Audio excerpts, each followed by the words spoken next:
How did you get in here? Well, as long as you are here and you're enjoying my contrived openings, welcome back. This is What Are We Reading? This is where I check in with you and talk about what I'm reading at the moment. I tend to read books kind of in parallel because I don't know, I just do now. That's a thing that I do. When I was younger, I would have just plowed through a book, gone to the next one, gone to the next one. But, things change. We age. Sorry. Anyway, the book that I am reading right now is this one, Terry Goodkind, Wizard's First Rule. Now, the reason I am reading this right now is because my friend and I exchanged doorstop fantasy books. I gave him my copy of the first Wheel of Time book, Eye of the World. He gave me his copy of Wizard's First Rule and the next book in the series.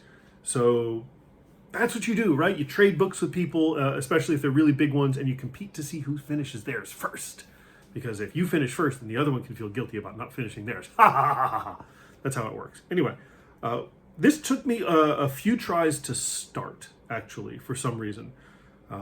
Took a couple tries to sort of break through. And I've seen that happen with other books. That happened to me when I read Dune, actually. It took a few tries to break through with Dune. Maybe because I was too young when I started it, because I think I started reading it in maybe junior high school, which just doesn't feel like Dune age, but I don't know. It took me a while to really break through with Dune. This one took me a couple tries to kind of break through that barrier, and I'm not quite sure why. Might be that the main character, Richard Cypher, it's a great last name, Terry, you're giving away the game. A cipher is a zero, is an unknown, right? So that's, for those of you who know your language, you know immediately that this Richard person is going to be clearly much more important than we think he is. But yeah, Richard Cypher at the beginning of the book is exactly that. He is kind of a cipher. We don't really know much about him. He's a guide through the woods. He meets this beautiful woman named Colin. He discovers that she is being chased by a bunch of guys who are trying to either kill her or abduct her. He saves her life. They become, well, fast friends isn't quite the word, but they become partners in crime, sort of. They're not criminals. They're good people.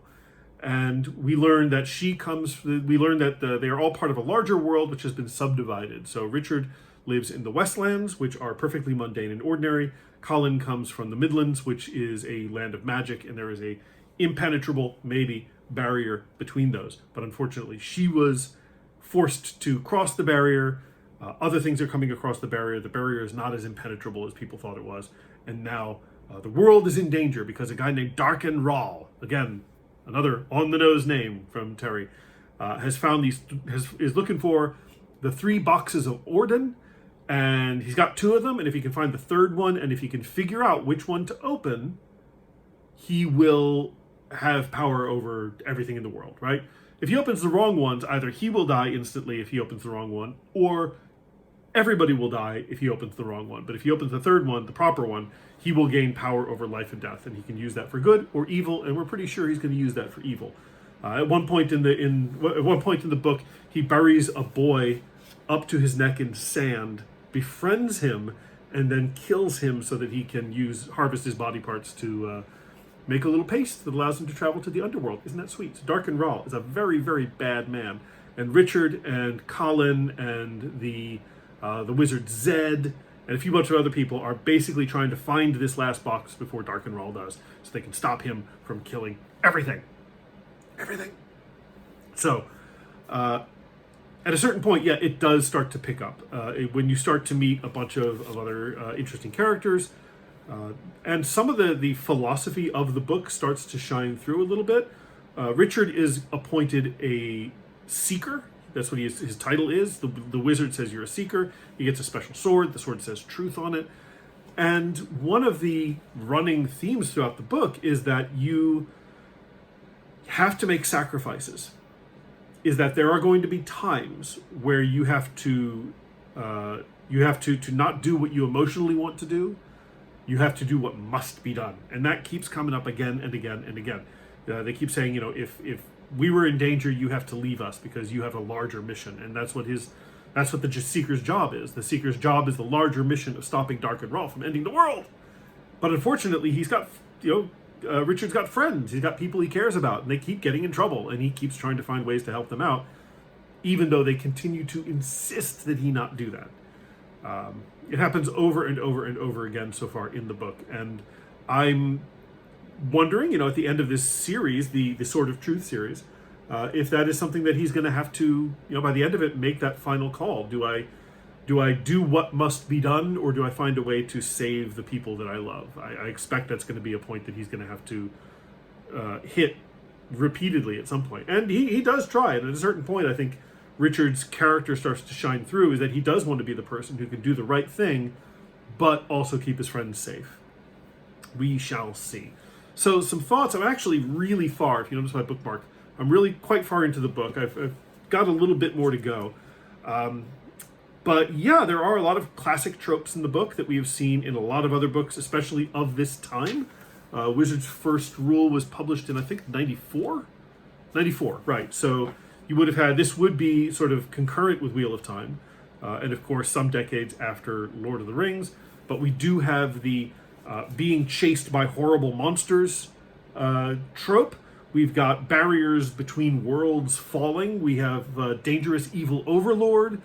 We have a very evil gay man, which in 94, if I was reading this when the series came out, I probably would not have blinked at that particular trope. He's not Darkenrall. He's like Darkenrall's assistant, whose name I cannot remember.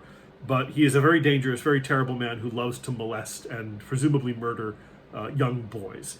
And there is a little corner in my mind that just goes, come on. And I'm never quite sure how I feel about this particular trope. Gay people can be awful. Gay people can be murderous. Gay people can be terrible. Speaking as one. Not a terrible one, I hope. I'm not a terrible person. But I do find that the terrible gay person does get used a lot more than it should. Look at Baron Harkonnen in Dune. The book, I don't know what he is in the current movie, but nevertheless, that did kind of trip me up a bit, but hopefully it won't get leaned on too heavily. Overall, there's good pacing, there's good suspense. Darkenrall has a really weird character quirk where he'll lick his lips and then lick his fingertips and then touch his fingers or touch his eyebrows. It's very unsettling.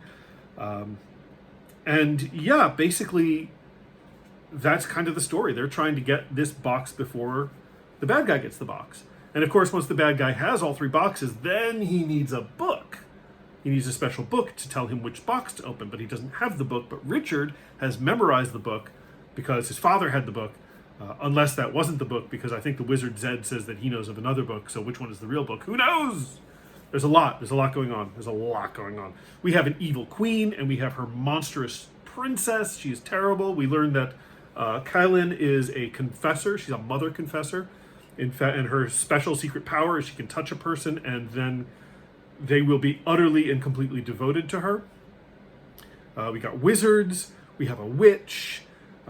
Just the point where I'm reading right now, we have a terrifying, nasty woman named Denna, who is a member of, and I forget what it is, I should have taken the notes, the Mord Sith. Oh, the Mord Sith. Come on, Terry. You're killing me here. Mord, of course, harkening back to murder. Sith, of course, very dark side Star Wars. And what's interesting, because this lady is captured, at this point in the book, she's captured Richard, and she has got him on a leash that controls him, and it's very reminiscent of the Shanshan in Wheel of Time, right? When they capture an Aes Sedai and they put them on the collar, and they can hang the leash on the wall, and they can use the leash to punish the Aes Sedai for not behaving. The Aes Sedai cannot move the leash without permission, or they undergo great pain. So there is a kind of an interesting coincidence. In 94, I honestly don't think this is an intentional thing. If this was published in 94, then I'm sure when Goodkind was writing the book, this wasn't really something that he may have been even aware of that Robert Jordan was doing. It may just be a really weird coincidence. But anyway, that's what I'm reading right now. Wizard's First Rule. It's a pretty good read. I've got the second volume on my shelf, waiting for when I finish this one. Yeah, I think I'm enjoying it. I think I'll keep going with it. So there we go. If you've read this, if you liked it, tell me what you thought, and maybe we can share ideas as we go. But until then, I will see you later.